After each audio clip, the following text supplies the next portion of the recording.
Bienvenue sur la scène agro, un balado produit par Agro-Québec Média et présenté par FAC, pour les acteurs de l'industrie et les mordus d'agroalimentaire.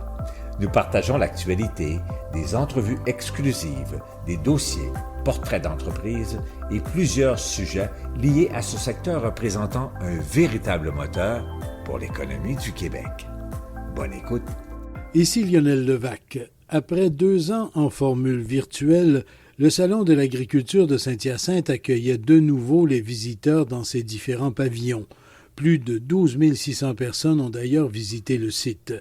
GoExpo et la Société d'agriculture de Saint-Hyacinthe, organisateurs du salon, ont amorcé avec cette 37e édition une transition visant à donner encore plus d'impact et de notoriété au salon. Celui-ci restera toujours une vitrine d'affaires. Cependant, on développera les volets de diffusion du savoir et d'information, de même que les rencontres avec des spécialistes de différents domaines. Je vous parle du Salon 2023 et des changements que les organisateurs ont amorcés. Voici mon reportage. Le Salon de l'agriculture de Saint-Hyacinthe restera toujours un salon, une vitrine, où choisir des services, où on peut voir et même toucher tout ce qu'il y a comme appareils et équipements. Un exemple, on aura toujours besoin de mécanique. Gaétan Megui. Moi, représentant génératrice de la compagnie Groupe Masca Incorporé de Saint-Hyacinthe. Monsieur Megui, on est à l'ère du numérique, on est à l'ère du virtuel, de tout ça. Mais ici, vous avez des gros moteurs, vous avez des génératrices. C'est de la grosse mécanique, là. On aura toujours besoin de mécanique. Oui, monsieur. Effectivement, on aura besoin de mécanique. Quand on dit Groupe Masca, on a plusieurs divisions. Soit l'automobile, les génératrices, fabricants génératrices et distributeurs. Et aussi, on a une division de diesel, rebâtir des moteurs diesel. Aussi entretenir des moteurs de diesel de véhicules routiers comme camions ou industriels. Et on répare aussi des stateurs alternateurs et de la hausse hydraulique aussi. On a beaucoup de divisions à l'interne. C'est pour ça que c'est le groupe et on a 8 succursales au total. Donc, on en revient à ce qu'on se disait au début de la mécanique. On a beau être dans le virtuel, dans le numérique, ça nous en prend tout le temps. On va toujours en avoir besoin du mécanique, toujours. Merci beaucoup. Merci et au plaisir. On aura aussi toujours besoin de construction. Xavier Cameron de Cameron Structure de bâtiment. C'est l'entreprise familiale qui a été fondée par mon père en 2005. À quel endroit? C'est à Palmarol, en Abitibi-Témiscamingue. Là, vous n'êtes pas loin pour vous approvisionner en bonne épinette bien dure. Oui, on est à 10 minutes des moulins, puis on achète tout notre stock là-bas. Là. On dit que l'épinette de l'Abitibi est un peu plus dure que les autres, justement, parce que sa croissance est plus lente. Oui, c'est absolument vrai. Vous faites des structures de bois, c'est une de vos spécialités, sinon votre principale spécialité? Oui, notre spécialité, on se spécialise dans le mur préfabriqué en ossature de bois léger, là, traditionnel, en 2x6, en 2x8, selon les dimensions, selon les exigences de l'ingénieur aussi. Là. On offre des structures totalement isolées à 100% ou pas isolées selon les besoins de nos clients. On aime ça travailler avec nos clients, on aime ça avoir un produit de qualité avec un ajustement parfait. Là. Adaptable à tous les types de bâtiments de ferme éventuellement. Tous les types de bâtiments de ferme, les entrepôts, les agrandissements, name it, là, n'importe quoi, là, même un plus petit garage, un plus gros garage, n'importe quoi. Et je présume, si vous êtes ici à Saint-Hyacinthe, c'est parce que vous livrez partout au Québec. Oui, on livre à la grandeur du Québec, là, surtout les projets là, agricoles comme ça, c'est des projets intéressants pour nous, c'est dans notre cible, c'est des beaux projets, donc on aime ça travailler comme ça, ce genre de projet-là. Merci beaucoup. Merci à toi. Dans le cadre du salon, depuis des années, il y a des conférences, par exemple celle du Bulletin des agriculteurs. Emmanuelle Arès, coordonnatrice au Bulletin des agriculteurs. C'est une tradition des conférences du bulletin. Au Salon de l'agriculture, il y a toujours des présentations du bulletin. Cette année, au Salon de l'agriculture, vous abordez quoi dans les présentations? Cette année, on a Claudia Baudry, qui est ingénieure et enseignante, qui va nous parler de la réduction du carburant à la ferme, comment économiser sur le diesel, soit par les pratiques culturelles ou par les différents équipements. Ensuite, elle va nous présenter ce que les tractoristes nous réservent pour l'avenir. On va avoir aussi Jean-Marc Monpetit, un agronome quand même très connu du domaine céréalier, qui va nous exposer 5 mythes sur la production du maïs grain. Donc des mythes qui ont la vie dure, mais qu'il faut déboulonner pour faire des bons choix. Et finalement, on a Jean-Philippe Boucher qui va nous parler du marché des grains et les perspectives 2023. Dans le contexte économique, des institutions financières, Desjardins, FAC ou RBC en ont profité pour faire le point. Un exemple, Fabienne Côté, vice-présidente agriculture et agroalimentaire pour le Québec chez RBC. L'augmentation de la population, nous sommes 7,7 milliards d'humains sur la Terre. D'ici 2050, on va être 9,7 milliards. C'est une augmentation de 26 %. Il faut nourrir tout ce beau monde-là. L'accroissement de la population, effectivement, va nous affecter tous. Ensuite, les facteurs géopolitiques. Tout le monde est au courant de la guerre en Ukraine. Ça va atteindre même 1 an bientôt, l'anniversaire. Ça a perturbé les chaînes de distribution. Ça a fait exploser le prix des intrants, donc aussi pour l'exportation de certaines céréales. Donc, ça affecte beaucoup le milieu agricole. Et le dernier facteur, ce sont les changements climatiques. Il y a beaucoup des facteurs météorologiques extrêmes, donc vous en avez aussi tous subi. Mais ce qui va arriver, c'est que probablement les changements climatiques, ces perturbations vont affecter l'agriculture exactement à l'endroit où la population va plus croître. Chez les exposants, on retrouvait par ailleurs des propositions nouvelles, par exemple à propos de crédit carbone. Julien Hamelin-Lalonde, je suis chargé de projet pour la coopérative Arbre Évolution. On est une coopérative qui fait de la plantation, des services de plantation en tout genre, mais on est principalement dans la compensation carbone sur le marché volontaire du carbone. Puis là, on est au salon ici là, de l'agriculture pour présenter notre programme Carbone Riverain, qui est un programme de compensation carbone. Notre manière à nous de rentrer dans le milieu agricole, donc c'est des aménagements de bandes riveraines élargies. On arrive avec de l'argent d'entreprises qui veulent volontairement compenser leur carbone. On vient aménager des bandes riveraines, puis les producteurs qui reçoivent ces aménagements-là reçoivent une compensation financière. Le programme a été monté d'une manière d'avoir un incitatif financier pour, disons, les convaincre de recevoir cet aménagement-là. Puis après, bien, il y a tous les autres bénéfices environnementaux qui viennent avec l'installation de ces plantations-là. Donc oui, il y a la compensation carbone qui est l'objectif, disons, primaire de l'aménagement. Mais après, bien, on crée des corridors de biodiversité, on filtre les eaux de ruissellement, on améliore la qualité des sols, on sème des herbacées, donc on crée des habitats pour les oiseaux, pour encourager les pollinisateurs à venir en bord de champ. Donc, je pourrais vous en parler pendant longtemps. Soutenir et régénérer la biodiversité aussi dans tous ces milieux-là où vous faites du reboisement. Oui, c'est ça. Puis c'est ça que Arbre Évolution fait en général.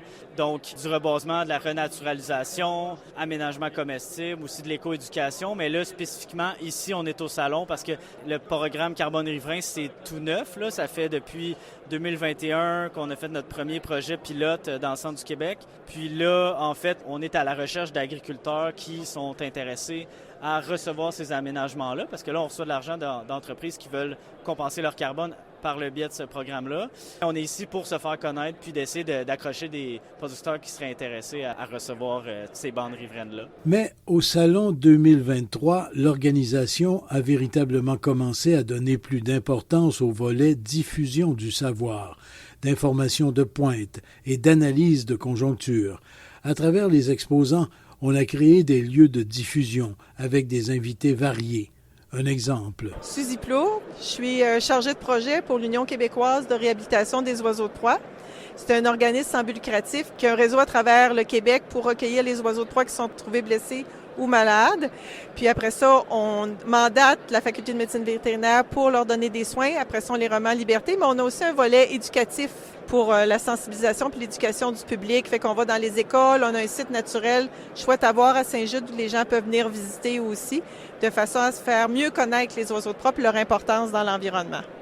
Et ici, on est au Salon de l'agriculture. Vous faites une présentation justement sur votre mission à l'UQROP et vous avez amené de la compagnie, là, un oiseau.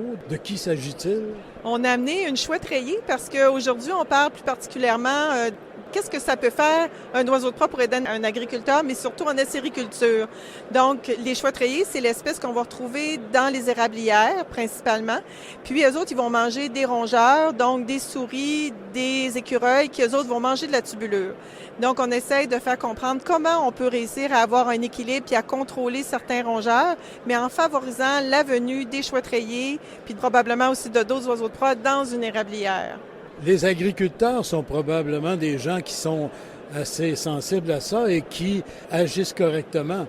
Mais c'est pas toujours le cas, là. Il y a des gens qui voient des oiseaux comme ça et qui essaient presque de les attraper, là. Oui, c'est ça. Bien, tous les oiseaux de proie sont protégés au Québec, sont à déclaration obligatoire. Donc, si quelqu'un en trouve un qui est blessé ou malade, il doit le déclarer aux agents de protection de la faune ou à l'UCROP. Puis nous autres, ce qu'on essaie d'expliquer aussi, c'est l'importance de leur garder une bulle de protection, si on veut, à ces oiseaux-là, si on veut qu'ils continuent de fréquenter nos milieux. Si on en observe un, bien, on peut l'observer à distance, ou si on approche, il ne faut pas que l'oiseau change de comportement. Si l'oiseau change de comportement, ça veut dire qu'on est trop près. Puis là, il va s'en aller, puis le spectacle va être fini pour tout le monde. Fait que quand on sait qu'il y en a à un certain endroit, s'il y a des nids, tout ça, on se tient à une certaine distance pour respecter la vie privée de ces oiseaux-là, puis favoriser qu'ils restent dans le milieu où est-ce qu'ils ont choisi d'être. Si on les dérange continuellement, surtout dans la période de nidification, à un moment donné, ils vont s'en aller puis seront plus intéressés de rester, là. Et personne ne sera gagnant. Exactement. Autant la personne qui a observé ou la personne qui a pris tellement de soin à garder cet oiseau-là dans son habitat parce qu'il sait que c'est un individu qui peut l'aider à contrôler des rongeurs aussi, là. Bien, merci beaucoup. Merci beaucoup, ça m'a fait plaisir. À d'autres moments, ce sont des politiciens qui occupaient l'estrade. Par exemple, des députés du Bloc québécois, dont Yves Perron de Berthier-Masquinongé, venus parler de leur projet visant à garantir la pérennité de la gestion de l'offre au Canada. Ce vote-là, c'est les députés de l'ensemble du Canada qui vont le voter. Bien sûr, c'est majoritairement au Québec, puis en Ontario, en tout cas dans l'Est, les secteurs sous gestion de l'offre, mais ça touche l'ensemble. Donc, c'est un projet de loi qui est pan-canadien. Fait qu'oublions pas ça, et la pression, elle doit être mise partout. Maintenant, il faut enlever le côté partisan. On n'est pas en train de demander aux gens de voter Bloc québécois. On est en train de demander aux gens de voter pour ce projet de loi-là. À l'élection d'après, vous ferez vos choix. Puis la gestion de l'offre, il faut comprendre c'est quoi. La gestion de l'offre, là, c'est un système qui est en équilibre. À la Chambre des communes, au mois d'avant, j'ai donné l'exemple d'un tabouret. Un tabouret qui repose sur 3 piliers. On contrôle la production, donc la quantité produite, pour nous permettre de contrôler le prix. Mais pour être capable de faire ça, il faut contrôler qu'est-ce qui rentre de l'extérieur. Et là, dans les dernières négociations commerciales, le gouvernement canadien s'est amusé à couper des bouts de la 3e patte. Puis là, notre banc, il n'est plus au niveau, là. Il tient encore, mais il est sur le camp. Faut arrêter de couper un bout de patte. Et cette diffusion d'informations prendra de l'ampleur dans les prochaines éditions du Salon. Je me suis entretenu avec le principal organisateur. David Messier, directeur général de la Société d'agriculture de Saint-Hyacinthe. Monsieur Messier, on est au Salon de l'agriculture. On en est rendu à quelle édition, là? 37e édition cette année en 2023. Une année de retour après 2 ans d'absence en raison de la pandémie. On était resté en vie avec une édition virtuelle, mais on est plus que content de revoir nos gens en présentiel là, cette année pour notre 37e édition. On a beau vanter tous les mérites du virtuel, du numérique et tout ça, il n'y a rien comme la présence pour voir, discuter, échanger. Tout à fait d'accord. On va dire que c'était une solution de rechange pour rester présent dans le milieu, mais il n'y a rien qui va battre justement le côté présentiel. Donc, les agriculteurs et agricultrices ils ont des projets.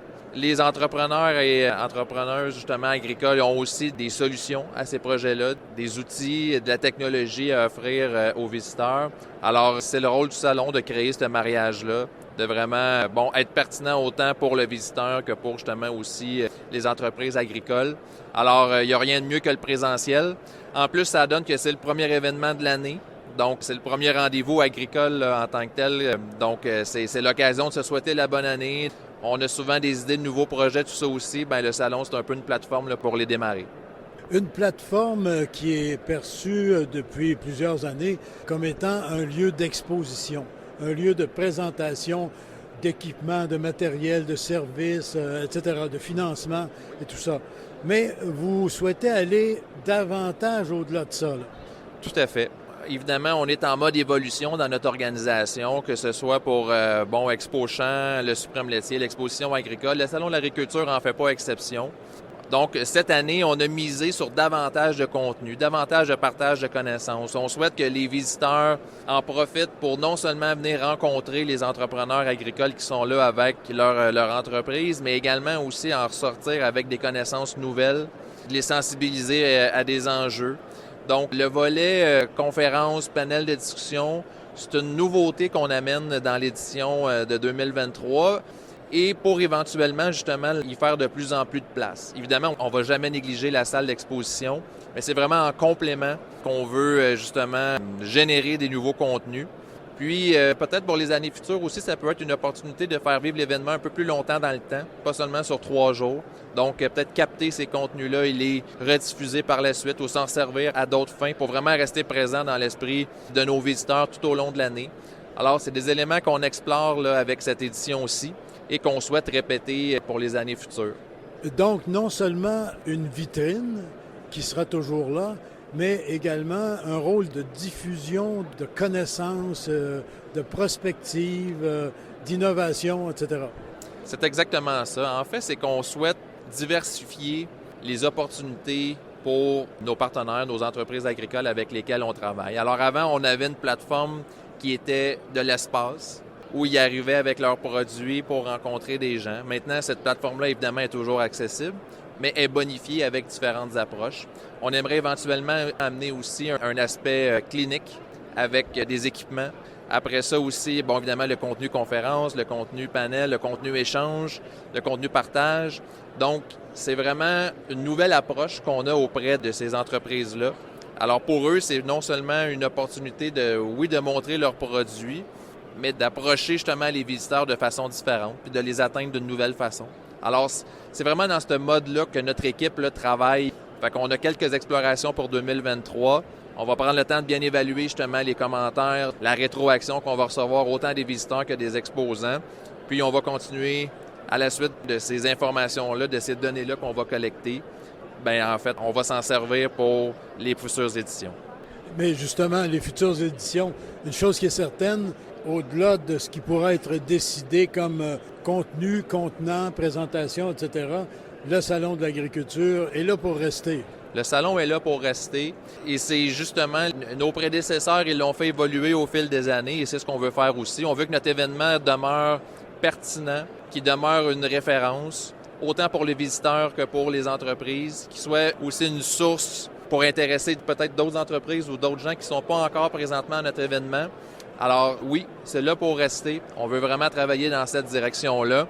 Puis un avantage qu'on a, c'est qu'on est ouvert à la discussion. On échange régulièrement avec nos exposants pour justement où qu'on peut l'amener le salon, on le fait avec eux. C'est pas nécessairement à nous qui l'imposent. C'est vraiment dans une discussion. Alors je vois ça vraiment de bon augure là, pour les prochaines années. Ici Lionel Levac. De plus en plus, on ira donc au Salon de l'agriculture de Saint-Hyacinthe, non seulement pour voir ou pour effectuer quelques transactions, mais bien pour entendre, pour apprendre, pour obtenir des informations diverses susceptibles d'aider ou même d'orienter dans des choix à faire. Au revoir. Vous avez aimé ce contenu? Suivez la scène agro pour rester à l'affût de l'actualité agroalimentaire. Merci et à bientôt.